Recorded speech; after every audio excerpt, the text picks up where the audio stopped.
Hindi magugustuhan ni Greg ang gagawin ni Aldrin sapagkat si Aldrin mismo ang magsabi kay Edward na silang dalawa ay magkapatid. Samantala kinain lahat ni Edward ang mga sinabi niya dito kay Greg. Bumalik siya sa kanyang ama sa paniniwala niya na tutulungan siya si Ashley na ang nangangailangan. Ngunit sa kasamang palad, hindi maganda ang lumalabas sa bibig ni Greg at binantaan pa nito si Regina kung tulungan itong si Edward, papahirapan o mano niya itong si Regina. Munti ka nang nadulas ang bibig ni Greg.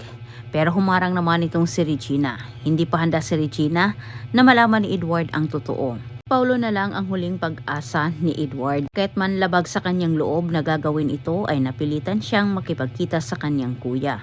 Binaba ni Greg ang kanyang pride. Siya na ang nakiusap kay Paulo. Tulungan umano siya sa mga bayarin para kay Ashley. Kapalit nito na makipag-areglo umano siya kala Marge at Paulo.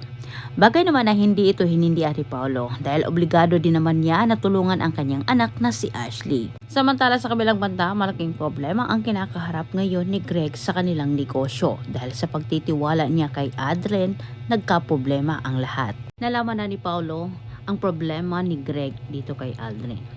Agad sinabi ni Paulo ang tungkol sa kanyang nakita.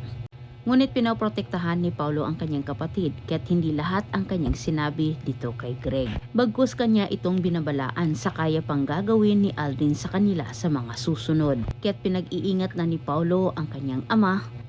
Alam na ni Aldrin na si Edward ay pinaghihinalaan ni Greg na hindi kanya itong anak. Kaya't balak na ni Aldrin na sabihin kay Edward ang totoo. Ngunit gusto ni Aldrin na masaksihan umano sa karamihan ang revelasyon na kanyang ilalabas upang sa ganitong paraan ay tuluyan ng masira ang pamilyang Torrecampo.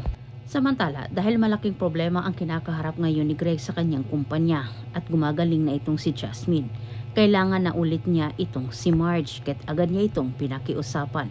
Pero si Marge ay nagdadalawang isip na bumalik dahil gusto niya na pagtuunan ng panahon ang pagbabantay kay Jasmine.